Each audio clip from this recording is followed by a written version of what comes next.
I never thought I'd be sitting in my car outside Oakwood Country Club, watching my mother-in-law Diana strut across the parking lot like she owned the place. But here I was, gripping my steering wheel, remembering how different things were just 5 years ago when I first married Michael. Back then, Diana had seemed almost welcoming, if you could call her constant helpful suggestions about my appearance, career, and lifestyle welcoming. Emily, darling, she'd say, her voice dripping with false sweetness. Have you considered a more professional wardrobe? Or, dear, a real estate agent isn't quite what we expected for Michael, but I suppose everyone has to start somewhere. I'd learned to bite my tongue, smile, and nod. After all, Michael had warned me about his mother's particular nature. What he hadn't warned me about was her talent for turning every family gathering into an opportunity to remind everyone of their social status, or in my case, the lack thereof. The annual Mother's Day brunch at Oakwood Country Club was her crown jewel of social events. For the past 4 years, I'd endured it with gritted teeth and forced smiles, watching Diana hold court among her country club friends while making subtle digs about my humble beginnings. This year was supposed to be different. Michael and I had just moved into our new house. Nothing flashy, but a comfortable 3-bedroom in a good neighborhood. We'd been hoping to start a family, and for once, I thought Diana might actually be proud of her son's life choices. I should have known better. Emily, dear. Diana's voice carried across the parking lot as I finally stepped out of my car. She was wearing her signature pearl necklace and a pastel pink suit that probably cost more than my first car. What are you doing here? The question caught me off guard. I'm here for the Mother's Day brunch. I adjusted my navy blue dress, the one I'd specifically bought for occasions like this, hoping it would meet her standards. Diana's perfectly penciled eyebrows arched higher. Oh, sweetheart, she said, loud enough for her friends Mrs. Patterson and Mrs. Miller to hear. Didn't Michael tell you? The club has instituted new membership requirements. We can't just have anyone walking in anymore. My cheeks burned as I noticed several other club members slowing their pace to watch the scene unfold. I don't understand, I said, keeping my voice level. We've been coming to this brunch for 4 years. Yes, well, Diana smoothed her already immaculate hair. Times change. The club board decided we need to maintain certain standards. You understand, don't you? We can't have people who clearly can't afford the membership dues making others uncomfortable. Mrs. Patterson had the decency to look embarrassed, but Mrs. Miller was practically smirking. I could already imagine the gossip spreading through their social circle. Did you hear about Michael's wife? Tried to crash the Mother's Day brunch. I see, I said quietly, my hand tightening around my purse strap. And did Michael know about this? Diana waved her hand dismissively. I'm sure he meant to tell you, dear. He's been so busy lately, and really, it's better this way. You never quite fit in here. The words hit like a physical blow. 5 years of snide comments and backhanded compliments culminated in this moment of pure, unadulterated humiliation. I thought about the small real estate agency I'd built from scratch, the long hours I'd worked while Diana complained that I was neglecting her son, the way Michael and I had saved every penny for our new home while she criticized our lack of ambition. Now don't make a scene, Diana added, noticing my expression. It's embarrassing enough that you showed up uninvited. We don't need you embarrassing the family name any further. I took a deep breath, straightened my shoulders, and looked Diana directly in the eyes. You're right about one thing, I said calmly. This is embarrassing, but not for me. Turning on my heel, I walked back to my car with my head held high, ignoring the whispers and stares. As I drove away, I could see Diana in my rearview mirror, already regaling her friends with what would undoubtedly become the latest piece of country club gossip. My phone started ringing before I even reached the main road. Michael's name flashed on the screen, but I let it go to voicemail. I needed time to think, to plan. Diana had finally shown her true colors in front of everyone, and maybe it was time I showed mine too. What she didn't know, what none of them knew, was that while they'd been busy judging my humble career in real estate, I'd been quietly building something much bigger. Those long hours at the office weren't just about selling houses. They were about creating a network, making connections, and waiting for the right opportunity. And 3 months ago, that opportunity had finally presented itself in the form of a very interesting property acquisition. I pulled into our driveway, a small smile playing on my lips as I checked my email. There it was, confirmation from my lawyer that everything was in order. In exactly 1 week, Oakwood Country Club would be holding its annual members' meeting to discuss the club's recent change in ownership. Diana had always said I didn't belong at her precious country club. Soon she learned just how wrong she was. The week following the Mother's Day incident was a symphony of ignored calls and diplomatic responses. Michael was furious when he heard what his mother had done, but I managed to calm him down before he could confront her. She went too far this time, he fumed, pacing our living room. I can't believe she would humiliate you like that in front of everyone. I'm going to call her right now and... No, I said, catching his hand as he reached for his phone. Let me handle this my way. He looked at me suspiciously. You're being surprisingly calm about this. Usually when Mom pulls something like this, you're upset for days. I couldn't help but smile. Let's just say I've learned a few things about timing in real estate. Sometimes you have to wait for the perfect moment to make your move. The truth was, I'd been waiting for Diana to show her true colors publicly. All those years of subtle insults and backhanded compliments had been building to this moment. The country club incident wasn't just an embarrassment, it was an opportunity. Diana, predictably, spent the week doing damage control. She told anyone who would listen how I had made such a scene in the parking lot, how she was only trying to protect the club's standards, and how mortified Michael must be to have such a social climbing wife. I let her talk, let her spin her stories. The annual members' meeting was approaching, and I had preparations to make. Mrs. Wilson, my assistant Jessica, poked her head into my office on Thursday afternoon. The paperwork you requested is ready, and Mr. Harrison from the club's board called again. He seems quite anxious about meeting the new owner before the announcement. Tell him everything will be revealed at the meeting, I replied, reviewing the documents on my desk. And Jessica? Make sure my name stays off all the preliminary paperwork. We wouldn't want to spoil the surprise.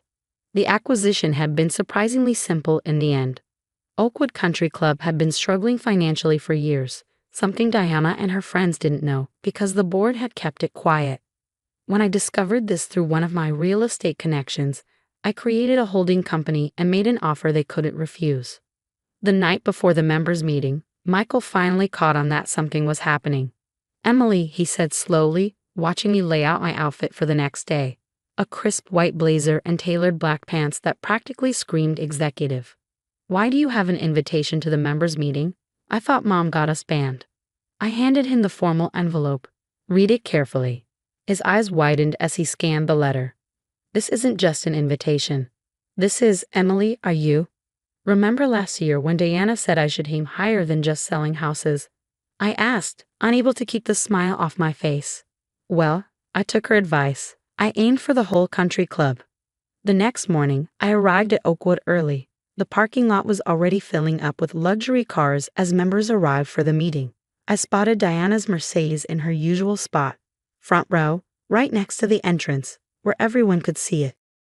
I parked my car in the spot marked Owners Reserved, switched off the engine, and took a deep breath. Through the windshield, I could see Diana standing with her usual group of friends, probably sharing her latest theory about why the club had called this emergency meeting. My phone buzzed with a text from Jessica. Everything's ready. Board members are all in place. Time to make your entrance, boss. Walking through those front doors felt different this time. The staff who had always treated me with polite indifference now stood at attention, offering genuine smiles and respectful nods. They'd been briefed yesterday about the ownership change, and I'd already approved raises for all of them. Emily? Diana's voice cut through the lobby like a knife. What are you doing here? I thought I made it clear. Good morning, Diana, I said pleasantly, continuing toward the main hall. Lovely day for a members' meeting, isn't it? She hurried after me, her heels clicking on the marble floor. This is a private meeting for club members only. You need to leave before you embarrass yourself again. Oh, I don't think that will be necessary, I replied, pushing open the double doors to the main hall. After all, I called this meeting. The room was packed. Every member of the club was there, along with the entire board of directors. All eyes turned to us as we entered, Diana, red-faced and flustered, and me, calm and collected. Security, Diana called out, her voice shrill. This woman is trespassing. The security guard stepped forward, but instead of escorting me out, he smiled and said, Good morning, Mrs. Wilson. The board is ready whenever you are. Diana's face went from red to white in an instant. What's going on here? I checked my watch, right on schedule. The big reveal was moments away, and years of Diana's condescension were about to come full circle. As I walked toward the podium, I couldn't help but think that some lessons in humility are best learned in public. The board chairman, Mr. Harrison, cleared his throat and addressed the packed room. Ladies and gentlemen, we've called this emergency meeting to announce some significant changes at Oakwood Country Club. As many of you know, ownership of the club has recently changed hands. Today, we'd like to introduce you to our new owner. Diana was still standing near the door, her perfectly manicured hand clutching her pearl necklace. I could practically see the wheels turning in her head as she tried to figure out who among her social circle had bought her beloved club. Please welcome, Mr. Harrison continued, Mrs. Emily Wilson. The silence that followed was deafening. Then, like a wave, whispers swept through the room.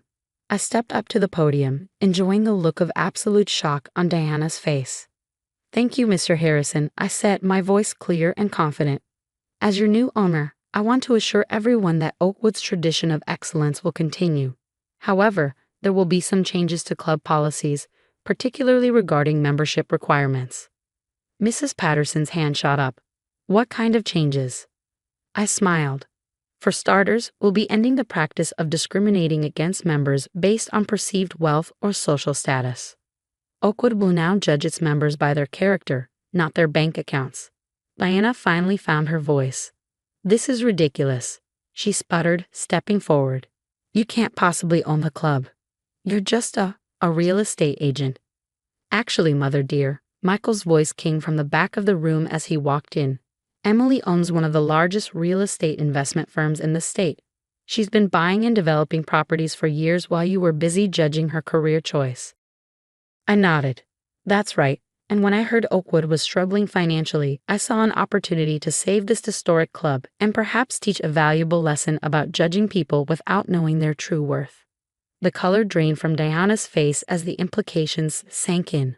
All those years of condescension, the subtle digs about my career, the public humiliation at the Mother's Day brunch, and all along, I'd been more successful than she could have imagined. I expect my invitation to next year's Mother's Day brunch won't get lost in the mail. I added just loud enough for everyone to hear. The laughter that rippled through the room was the final straw for Diana. She turned and fled, her designer heels echoing on the marble floor. Mrs. Miller made to follow her, but Mrs. Patterson grabbed her arm and shook her head. After the meeting, members crowded around to introduce themselves, properly this time. Many apologized for their previous behavior, while others praised the changes I proposed for the club. Michael stood by my side, beaming with pride. You know, he whispered in my ear, I've never seen Mom run that fast in heels. Later that evening, as Michael and I sat in our backyard enjoying a quiet dinner, the calls and messages started pouring in. Diana had apparently recovered enough to start a campaign of damage control. Mom wants to know if you'll meet her for lunch tomorrow, Michael said, checking his phone. She says she needs to clear the air about some misunderstandings. I took a sip of wine. Tell her I'll be happy to meet her, at the club, of course. I believe there's a lovely table with my name on it now. The next day, Diana arrived at the club 15 minutes early, looking as polished as ever but noticeably subdued. She found me already seated at the best table in the dining room, the one she used to reserve for herself. Emily, she said stiffly, sitting down. I suppose I owe you an apology. Do you? I asked mildly. For which part? The years of condescension, the public humiliation, or just for getting caught being cruel? She had the grace to look ashamed. I may have misjudged you. May have. Diana sighed, her carefully maintained facade cracking slightly. I was wrong, okay. I was wrong about you, about your career, about everything. And I'm sorry. I studied her face, seeing real humility there for the first time in 5 years. Apology accepted, I said finally, on one condition. What's that? Next Mother's Day brunch, you'll be my guest, not the other way around. As I watched my mother-in-law process this reversal of roles, I couldn't help but smile. Sometimes the best revenge isn't about getting even. It's about rising above and showing people exactly who you've been all along. And if that lesson comes with ownership of their precious country club, well, that's just the cherry on top.